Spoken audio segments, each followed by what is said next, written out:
महाराष्ट्रभरातून आपल्या सर्वांच्या आवडीचे पोलीस राऊंड न्यूज या माध्यमाला पाहणाऱ्या तमाम प्रेक्षकांना आदराचा नमस्कार। आताची बातमी आहे, पोलिसांना हप्ते देऊन जळगाव जिल्ह्यातील नशिराबाद पोलीस ठाण्याच्या हद्दीतून अवैध वाळू वाहतूक करणाऱ्या डंपरने अपघात केलेल्या नशिराबाद पोलीस ठाण्यात दाखल असलेल्या गुन्हा क्रमांक 135/2025 संबंधी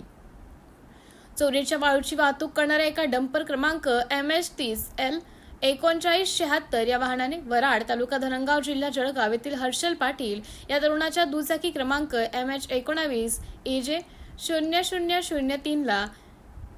19 जुलै 2025 रोजी पहाटे 6 वाजेच्या सुमारास नशिराबाद गावाजवळ धडक देऊन गंभीर जखमी केले होते। या अपघात घटनेत हर्षल पाटील या तरुणाचा मृत्यू झाला। या अपघातात घटनेत नशिराबाद पोलीस ठाण्यात विविध कलमान्वये सदोष मनुष्यवधाचा गुन्हा दाखल आहे, परंतु अवैध वाळू वाहतूक करणारे डंपर हे यादीतील हप्त्याचे वाहन असल्याने या डंपरला चोरीच्या गुन्ह्यातून वाचवण्याची जबाबदारी नशिराबाद पोलिसांची येते। म्हणूनच नशिराबाद पोलीस ठाण्यात तात्कालीन अवैध वाळू वाहतूक करणाऱ्या वाहनांचे कलेक्शन करणाऱ्या दोघं कलेक्टर पोलीस अंमलदारांसह त्यांना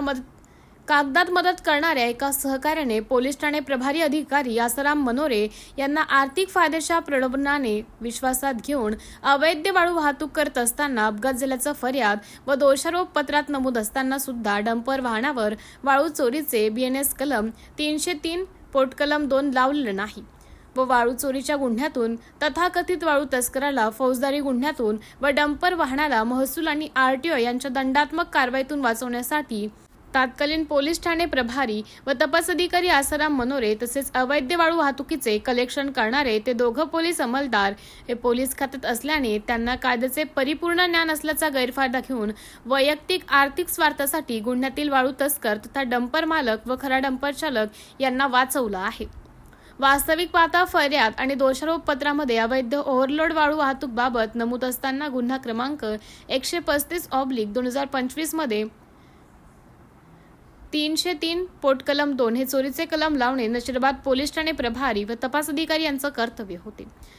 पोलीस कलेक्टरांसह कागदात मदत करणारा त्यांचा सहकारी अशांनी मनमानी करून कायदा व पोलीस खात्याच्या कर्तव्याला कलंकित करणारे कृत्य केलं आहे।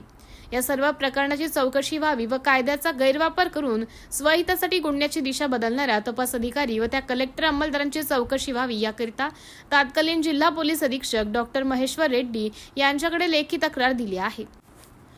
तत्कालीन पोलीस अधीक्षक डॉक्टर महेश्वर रेड्डी यांनी काही दिवसांपूर्वी वडगाव येथील वाहतूक अंमलदाराने ट्रक चालकाकडून 50 रुपये घेतानाचा व्हिडिओ व्हायरल झाल्यावर वाहतूक पोलीस अंमलदाराला निलंबित केला आहे। त्याचप्रमाणे नशिराबाद पोलीस ठाणे हद्दीत कंडारी गावाजवळ एका अवैध गुटखा तस्कराकडून 3000 रुपये घेतल्याची बाब उघडकीस आल्यावर दोघं पोलीस अंमलदारांना निलंबित केलं आहे। स्थानिक गुन्हे शाखेचे कर्तव्य तत्पर वरिष्ठ पोलीस निरीक्षक संदीप पाटील यांना सुद्धा राजकीय दबावामुळे पदावरून हटवलं आहे। मग वरीलप्रमाणे पोलीस अधिकारी आणि कर्मचाऱ्यांच्या बाबतीत कर्तव्य तत्परता दाखवणारे तत्कालीन पोलीस अधीक्षक महेश्वर रेड्डी यांना अपघात घटनेतील पुराव्यानिशी त्रुटी दाखवल्यावरही ते दोघं कलेक्टर पोलीस अंमलदारांना का नमले, कुणाच्या इशाऱ्यावर त्यांना अभय दिलं असा सवाल उपस्थित होत आहे।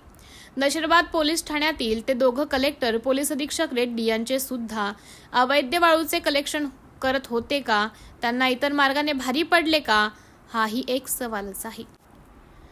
अवैध वाळू वाहतूक करणाऱ्या वाहन अपघातात मृत्यू असलेल्या मयत हर्षल पाटील या तरुणाच्या रक्तात नशिराबाद पोलीस ठाण्याचे ते दोघं कलेक्शन करणारे कलेक्टर अंमलदार, गुन्हा तयार करणारा मदतनीस, गुन्ह्याचे तपास अधिकारी यांच्यासोबत तत्कालीन जिल्हा पोलीस अधीक्षक डॉक्टर महेश्वर रेड्डी हे सुद्धा आर्थिक हात रंगले आहेत का, हा सवाल जनमानसात बोलला जात आहे। जळगाव जिल्ह्याचे नूतन पोलीस अधीक्षक श्रीकांत धिवरे साहेब या प्रकरणाची सखोल चौकशी करून मैताला न्याय देण्यासाठी प्रयत्न करतील आणि कायद्याची पायमल्ली करणाऱ्या नशिराबाद पोलीस ठाण्यातील अंमलदारांना मुख्यालय जमा करून चौकशी करतील अशी विनंती वजा बोललं जात असून अपेक्षा वाटत आहे। पोलीस राऊंड न्यूजसाठी नशिराबाद येथून उपसंपादक योगेश नाथ यांच्यासह मुख्य शेखर सोनवणे यांचा रिपोर्ट, जळगाव, महाराष्ट्र।